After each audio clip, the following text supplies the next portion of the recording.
அனைவருக்கும் வணக்கம். அக்யூஸ்ட் திரைப்படத்தை இசை வெளியீட்டாவுக்கு வருகை தந்துள்ள அனைவருக்கும் வணக்கம். நான் கூட ஒரு அக்யூஸ்ட் தான்.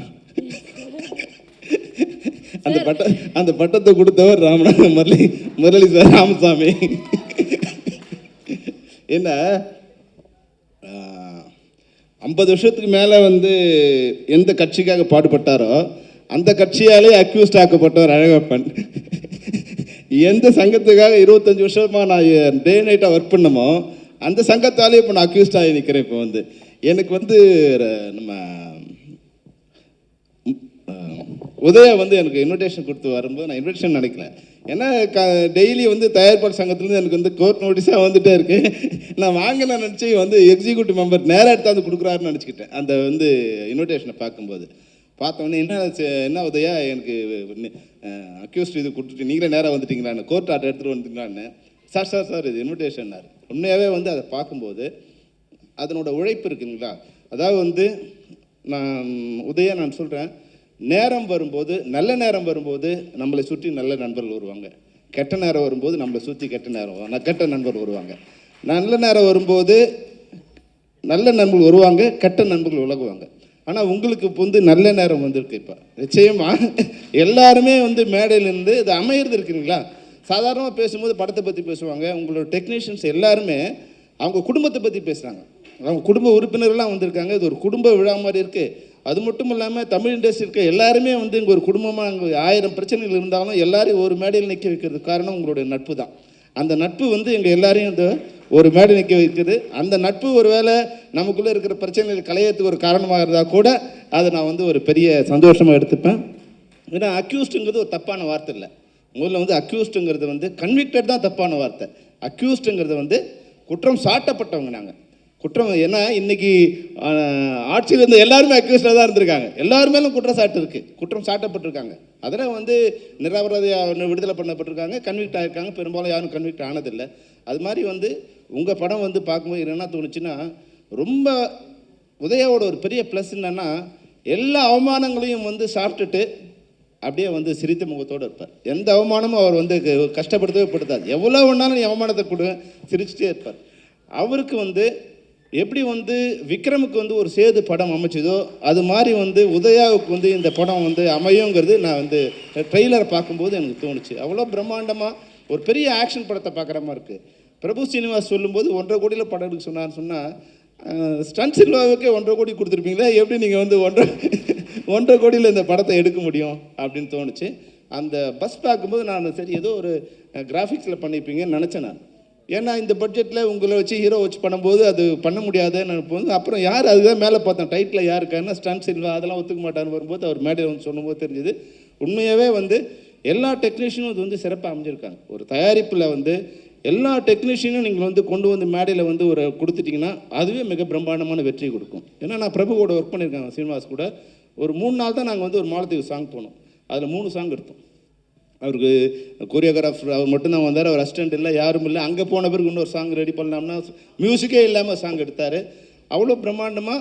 நான் பெரும்பாலும் எந்த ஷாட்டுமே நான் யாரையும் தனியாக விட்டு எடுக்க அலோவ் பண்ண மாட்டேன். நான் கூட இருந்தால் நான் தான் கேமரா ஆப்ரேட் பண்ணுவேன். ஆனால் பிரபு ஒரு நாள் ஒர்க் பண்ண பிறகு நான் தனியாக இண்டிபெண்ட்டாக ஒர்க் பண்ண அலோவ் பண்ண ஒரே டான்ஸ் மாஸ்டர் பிரபு சீனிவாஸ் தான். ஏன்னா அவருக்கு டைரக்ஷனுக்கு உண்டான அவ்வளோ நாலேஜ் இருக்குது. இந்த படத்தை பார்க்கும்போது ஒரு மிகச்சிறந்த இயக்குனர் தமிழ் சினிமாவுக்கு வந்திருக்கான்னு தெரியுது. பிரபு நீங்கள் முதல்ல நீங்கள் எங்கள் யூனியனில் மெம்பர் ஆகிடணும். நீங்கள் நான் மெம்பராக இருக்கீங்க. அதுபோல் இன்றைக்கி மேடையில் முரளி சாருக்கும் ஒரு சின்ன ரெக்வஸ்ட்டு. அவரோட நண்பர்கள் வந்திருக்காங்க. எல்லோரும் முகம் பார்க்காம இருக்கும்போது பல கடுமையான வார்த்தைகளாக விமர்சனம் பண்ணியிருப்பாங்க. ஆனால் நான் உள்ளே வந்தவொடனே அழகந்த பண்ணி வாங்க சார்னு சொன்னார். அதுதான் 25 வருஷமாக நாங்கள் ஒன்றா சேர்ந்து ஒர்க் பண்ணதோட உண்மையான நட்புங்கிறது அதுதான். அந்த இதயத்தில் இருந்தோட தான் உண்மையான நட்பு. வார்த்தைகளில் முரளி சார் என்னைக்கு என்னை விமர்சனம் பண்ணியிருந்தா கூட நான் எனக்கு வருத்தப்பட்டதே இல்லை. ஏன்னா முரளி சாரோட இதயம் என்னன்னு எனக்கு தெரியும். அவர் வாய் சில நேரங்களில் சில வார்த்தைகளை அவர் இருக்கிற பொசிஷனுக்கு, அவர் இருக்கிற தலைமை கேரக்டருக்கு அது மாதிரி சொல்லலாம். ஆனால் ஒரு காலத்திலும் நான் என்னை விட தமிழ் திரைப்பட தயாரிப்பாளருக்கு வேலை செஞ்ச, இல்லை அவரோட நலனை எண்ணி அவர்களுக்காக வேலை செஞ்ச ஒருத்தர் நீங்கள் வேறு யாரும் என்னை விட பெரிய ஆளாக நீங்கள் பெரியன்னா அதிகமாக ஒர்க் பண்ணவங்கள நீங்கள் உண்மையாக இருக்க முடியாது. ஏன்னா அவ்வளோ சின்சியராக தமிழ் இண்டஸ்ட்ரியில் ப்ரொடியூசர்ஸ் நல்லா இருந்தால் தான் இந்த இண்டஸ்ட்ரி நல்லா இருக்கும். ப்ரொடியூசர்கிட்ட தான் அனைத்து அதிகாரங்களும் இருக்கணும் அப்படிங்கிறத ஒரு முறையும் நான் வந்து வலியுறுத்திட்டே இருப்பேன். இன்றைக்கி நான் சொல்லும்போது இப்போது ஏற்கனவே வந்து ஒரு மறுசீரமைப்பு விதிக்கு வரும்போது ஒரு சின்ன ஒரு பாயிண்ட் வந்தது. அதாவது வந்து படத்தில் நடிக்கிற ஆர்டிஸ்ட்டோ இல்லை படத்தில் நடிக்கிற டெக்னீஷியனோ அந்த படத்தில் நடித்து முடித்து ரிலீஸ் ஆகிற வரைக்கும் பொதுவான கருத்துக்களை, அரசியல் கருத்துக்களை, மத சார்பான கருத்துக்களை, மொழி சார்பான கருத்துக்களை வெளியிடக்கூடாது அப்படின்னு ஒரு தீர்மானம் இருந்தது. அப்போ வந்த டெக்னீஷியன்ஸு, டைரக்டர் எதுக்குன்னா எங்கள் சுதந்திரம் பறிபோதே, எங்களுடைய இது கருத்தை சொல்லக்கூடாது, நாங்கள் என்ன அடிமைகளா? அப்படி இல்லை விஷயம். நீங்கள் ஒரு கருத்தை சொல்லும்போது அது சரியாக தவறான்னு பார்க்குறதில்ல. அவர் நடிகனா ஒரு தொழில்நுட்ப கலைஞராக நீங்கள் கருத்தை சொல்லும்போது அது உங்களை பாதிக்கிறது இல்லை, அது அந்த படத்தை பாதிக்குது.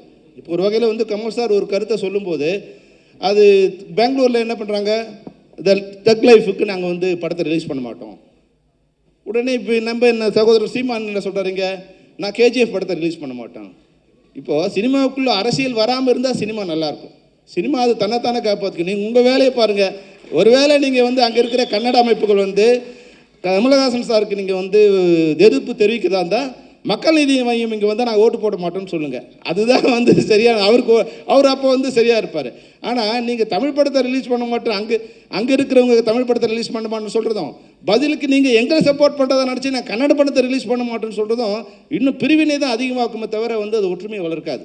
ஒருவேளை இங்கே இருக்குன்னு சொன்னால் தக் லைஃப் நான் வந்து கன்னடாவில் ரிலீஸ் பண்ணுவேன், கர்நாடகாவில் ரிலீஸ் பண்ணுவேன் அப்படிங்கிற இது சொன்னால் அது நல்லாயிருக்கும். எப்பவுமே அரசியல் வந்து மனிதர்களை பிரிக்கும், சினிமா வந்து மனிதர்கள் ஒன்று சேர்க்கும். இங்கே சினிமாவில் வந்து ஜாதி, மதம், மொழி இப்போ பாருங்கள் பல்வேறு, இப்போ கன்னடாவில் வந்து ஹீரோயின் வந்திருக்காங்க, கேரளாவில் வந்து ஹீரோ வந்திருக்காரு, பல்வேறு மொழியிலேருந்து பல்வேறு மதங்கள் வந்திருக்காங்க. தமிழ்நாடு வந்து பெரும்பாலும் எல்லாரையும் வந்து ஒரு அரவணைச்சு போகிற இது. இந்த இடத்துல வந்து அரசியல்வாதிங்க அரசியல் மட்டும் பண்ணிட்டு இருந்தால் போதும். தமிழ் சினிமாவில் ஏற்கனவே நிறைய பாலிட்டிக்ஸ் இருக்குது. நீங்கள் வேறு பொலிட்டிஷியன்ஸ் உள்ளே வந்துட்டிங்கன்னா இந்த சினிமா இன்னும் மோசமான நிலைமைக்கு போய்டும். அதனால் எங்களோட வேண்டுகோள் என்னன்னா, குறிப்பு ஏற்கனவே நாங்கள் வந்து நடிகர்களுக்கோ இல்லை மற்ற தொழில்நுட்ப கலைஞர்களுக்கோ ஒரு வேண்டுகோள் கொடுத்துருக்கோம். தயவுசெய்து உங்களோட கருத்துக்களை படம் முடிஞ்ச பிறகு நீங்கள் சும்மா இருக்கும்போது இல்லை அரசியலுக்கு போயிடுங்க. மொத்தமாக எங்கள் சினிமாவில் இருந்துட்டு சொல்லும்போது சினிமாவும் பாதிக்குது. அது ஒரு ப்ரொடியூசர் பண்ணும்போது ப்ரொடியூசர் ஒரு தப்பும் இல்லை. இப்போ ஒரு இதே படம் ஒரு வேளை கமல்ஹாசன் சாராக இருந்தால் சமாளிக்கலாம், வேறு ஒரு ப்ரொடியூசராக இருந்தாங்கன்னா அந்த படம் அங்கே ரிலீஸ் பண்ணால் இன்றைக்கி வந்து மிகப்பெரிய ஒரு பார்ட் வந்து ரிலீஸ் பண்ண முடியாமல் போக ஒரு சுச்சுவேஷன் வருது. இன்றைக்கி வந்து சமூகம் எப்படி இருக்குன்னா ஒரு கொந்தளிப்பான சூழ்நிலை இருக்குது. எங்கே சண்டை போடலாங்கிற மாதிரி காத்துக்கிட்டு இருக்காங்க. அதனால் வந்து இது போல விதிகளில் முரளி சாருக்கு தெரியும். உண்மையாகவே வந்து டைரக்டர் பேசும்போது சொன்னார், இப்போ உதயா பேசும்போது சொன்னாங்க, ஒரு பட்ஜெட் போட்டு வந்து ஒரு பிளான் பண்ணி இந்த படத்தை பண்ணியிருக்கணும். தமிழ் சினிமாவில் இது வரைக்கும் கேஆர் சார் இருக்காங்க, பல்வேறு முறைகள் நம்ம முயற்சி பண்ணியிருக்கோம். நாங்கள் வந்து டைரக்டர்ஸ் யூனியனில் டைரக்டரை கையெழுத்து வாங்கியிருக்கோம். நீங்கள் போட்ட பட்ஜெட் படி, நீங்கள் போட்ட பிளான் படி படம் முடிக்காமல் எக்ஸஸ் பண்ணிங்கன்னா உங்கள் சம்பளத்துலேருந்து நாங்கள் பிடிச்சிப்போம் அப்படின்னு தயாரிப்பாளர்கிட்ட கையெழுத்து போட்டு கொடுத்துருக்கோம். நாங்கள் இது வந்து இந்த 50 வருஷ சினிமாவில் நடக்காத ஒரு விஷயம். இதுக்காக பல்வேறு முயற்சிகள் எடுத்து தமிழ் சினிமாவும் தமிழ் திரைப்பட தயாரிப்பாளர்களும் நல்லா இருக்கணும்னு நாங்கள் பல்வேறு விதமாக முயற்சி எடுத்துகிட்ருக்கோம். இந்த நேரத்தில் வந்து முரளி சார் இருக்கிறதாலும், முரளி சார் கூட இருக்க அவங்க நண்பர்கள் இருக்கிறதாலும், அழகன் தமிழ்மணியோ, கமலக்கண்ணனோ, செந்தாமரையோ, இல்லை நம்ம பன்னீரோ எல்லோரும் இருக்கீங்க. நீங்கள் வந்து அதாவது ஒரு பிரச்சனையை வரும்போது நம்ம வீட்டில் கூட பிரச்சனை இல்லாமல் எந்த வீடும் இருந்ததில்லை.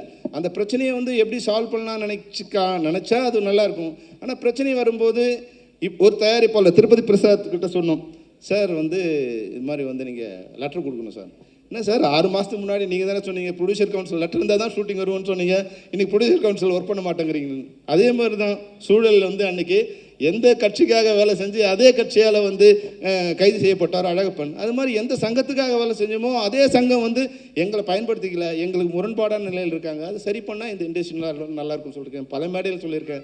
இன்னைக்கு முரளி சார்கிட்டையும் வேறு மேடையில் வச்சே சொன்னேன். இன்றைக்கி கேஆர் சார் இருக்கும்போது சொன்னேன், சார் இது வந்து ஒரு சின்ன பிரச்சனைகள் இருக்கும். இந்த பிரச்சனைகளுக்கு வந்து ஆப்ரேஷன் தேவையா இல்லை வந்து சொல்யூஷன் கொடுக்கறது வந்து மருந்து தேவையா நீங்கள் முடிவு பண்ணீங்க. அந்த வகையில் முரளி சாருக்கு இந்த மேடையில் வந்து ஒரு ரெக்வஸ்ட்டு. அதனால் நான் என்ன சொல்ல வர விரும்புனா, எந்த வகையான பிரச்சனையாக இருந்தாலும் உங்களோடு பேசி அந்த பிரச்சனையை சுமூகமாக தீர்க்கவே சம்மேளனம் விரும்புகிறது. அது இந்த மேடையில் சம்மேளனத்தின் சார்பாக தயாரிப்பாளர் சங்க தலைவர், நண்பராக இல்லை தயாரிப்பாளர் சங்க தலைவராக உங்களுக்கு என்னுடைய வேண்டுகோளை வைக்கிறேன். இந்த மேடையை கொடுத்த நம்ம உதயாவுக்கு என்னுடைய மிகப்பெரிய வாழ்த்துக்கள், நன்றி. ஏன்னா அந்த மேடையை நான் பயன்படுத்துறதுக்கு ஒரு காரணமாக இருந்தது. காலதாமதமாகிடுச்சு, இல்லை நிறைய விஷயங்கள் இருக்குது.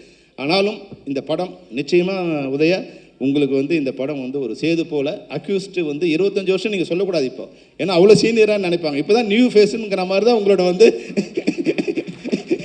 அப்போ நியூ பேஸுங்கிற மாதிரி தான் உங்களை இன்ட்ரடியூஸ் பண்ணணும். ஏன்னா உங்களுக்கு இது முதல் படம் மாதிரி தான் எனக்கு தெரியுது. அவ்வளோ அழகாக எல்லாமே சிறப்பாக செட் ஆகிருக்கு. இதனோட ஒர்க் பண்ண கேமராமேன் வந்தவொடனே லைட் இப்படி வச்சார், கண்ணை மூடினார். அப்போ அவர் தெரியணும், ஆர்டிஸ்ட்டுக்கு போட்டு நீங்கள் லைட்டை கொளுத்தும் போது ஆர்டிஸ்ட் எவ்வளோ கஷ்டப்படுவாங்க. கைத்தட்டார் வர டேனி. அதுபோல் எல்லாருமே வந்து பேசின நம்முடைய ஆர்ட் டைரக்டருக்கு ரொம்ப சந்தோஷம். உங்களுடைய சத்தியமங்கலத்துக்கு நாங்கள் வந்திருக்கோம்.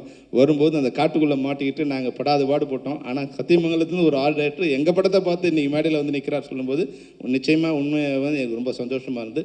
பல புதிய இளைஞர்கள் வந்துக்கிட்டே இருப்பாங்க. சினிமாங்கிறது வந்து புதிய ரத்தங்கள் வரும்போது தான் இது வந்து ஓடுகிற நதியாக இருக்கும். அதனால் உங்களை போன்ற இளைஞர்கள் வந்துக்கிட்டே இருக்கணும்.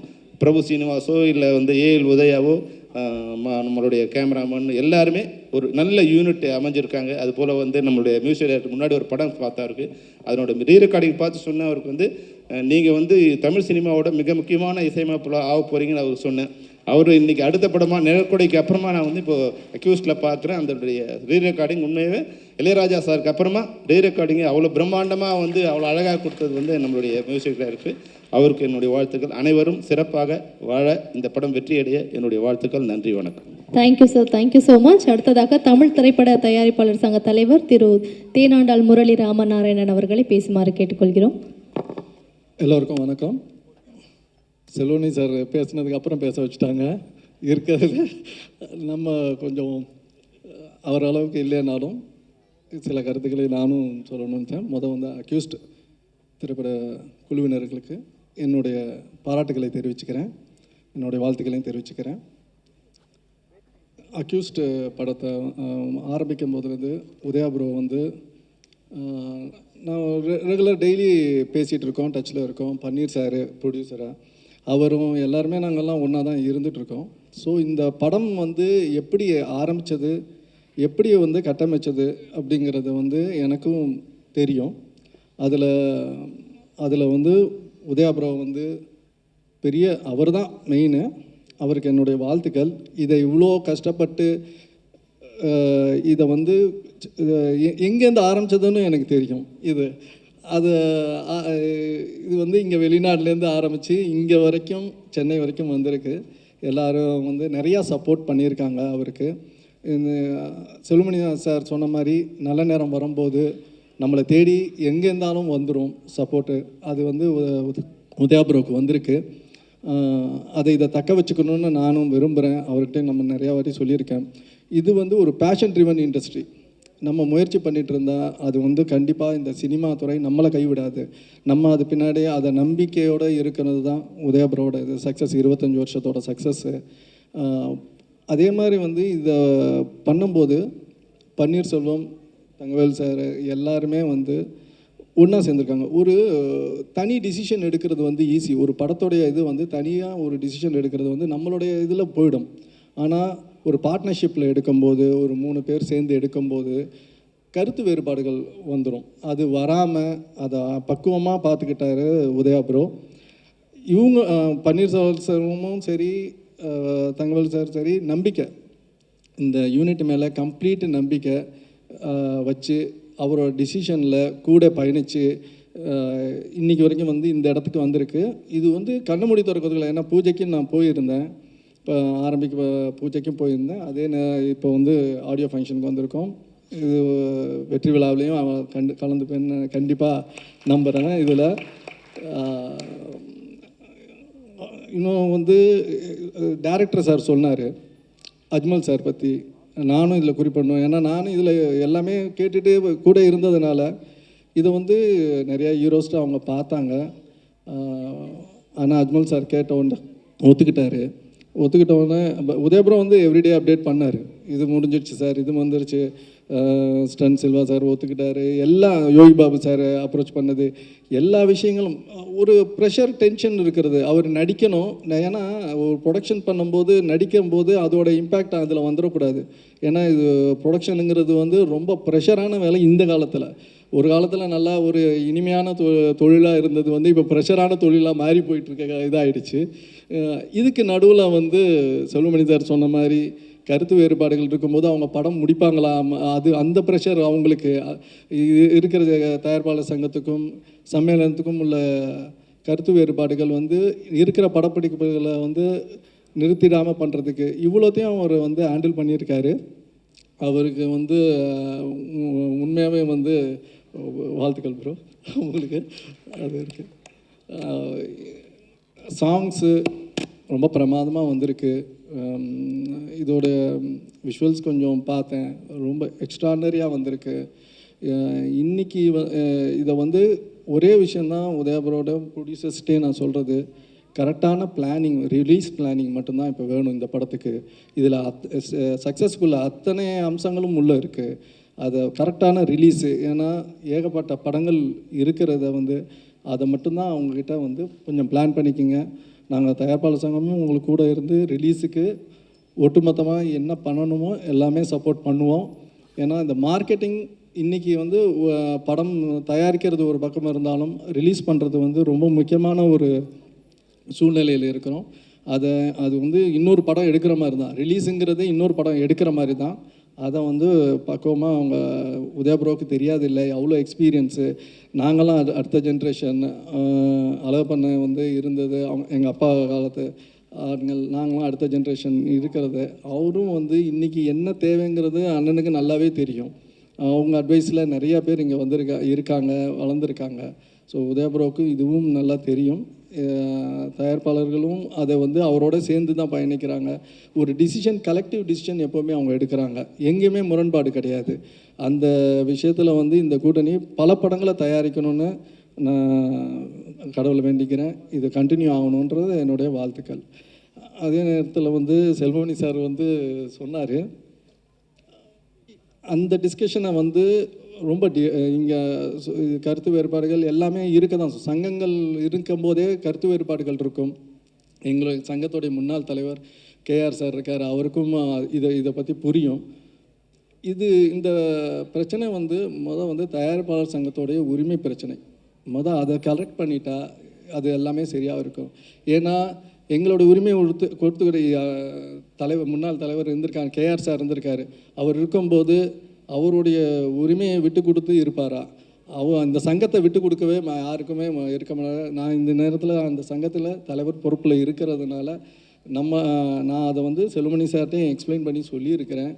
இந்த மேடையில் வந்து அவர் வீடுகள் வச்சதுனால நான் சொல்கிறேன், எங்கள் தயாரிப்பாளர் சங்கத்தோடைய உரிமையை வந்து கொடுங்க. என்னென்ன சங்கத்தோடையோ இப்போ ஆரம்பித்த சங்கம், ஏதோ புதுசு சின்ன சங்கங்கள் எல்லா சங்கத்தோடையும் போய் நீங்கள் ஒர்க் பண்ணும்போது பாரம்பரியமான இவ்வளோ தயாரிப்பாளர்கள், அத்தனை ஜாமான்கள் இருக்க தயாரிப்பாளர்கள், எங்களுக்கு முன்னோடிகள் எல்லாருமே இருக்கிற தயாரிப்பாளர் சங்கத்தை நீங்கள் வந்து உதறி தள்ளக்கூடாது. செல்வமணி சாருக்கு தெரியாது எதுவுமே கிடையாது, என்னோடய சீனியர் தான், அவர் இந்த சங்கத்தில் இருந்தவர் தான், அவருக்கு இது புரியும், தெரியும். இதை நீங்கள் சரி செய்யுங்கள். நாங்கள் வந்து என்றைக்குமே தொழிலாளர்களுக்கு அகேன்ஸ்டாக நாங்கள் எந்த முடிவுமே நாங்கள் எடுக்கலை. ஆனால் நீங்கள் வேண்டாம் சொல்லும்போது நாங்கள் எங்களுக்கு ஆல்டர்னேட்டாக நாங்கள் தேடி போக வேண்டிய சூழ்நிலையில் நீங்கள் தான் தள்ளப்பட்டு விட்டுருக்கீங்க. அது எங்களுடைய தவறு கிடையாது. இந்த நேரத்தில் செல்வமணிக்கு அதையும் சொல்லிக்கிறேன். இதை பற்றி இன்னும் டீட்டெயில் டிஸ்கஷன் எல்லாம் இந்த மேடை வேண்டாம். இந்த மேடை வாழ்த்துறதுக்கு வந்திருக்கோம். இது சக்ஸஸாக நடக்கட்டும். இந்த வெற்றி வந்து இதுவே ஆரம்பமாக இருக்கணும். செல்வமணி சார் சொல்கிறது இருக்கட்டும். எல்லாமே நல்லதுக்கு நோக்கி போவோம். யாரையும் நம்ம வந்து அடக்கியோ இதுவோ எதுவுமே கிடையாது. நம்ம உரிமையை நம்ம கேட்கறதுக்கு தான் நம்ம வந்து சொல்கிறோம். இந்த படக்குழுவினருக்கு என்னுடைய வாழ்த்துக்கள். நாங்களும் கூட இருக்கிறோம் ப்ரோ. வாழ்த்துக்கள் சார்.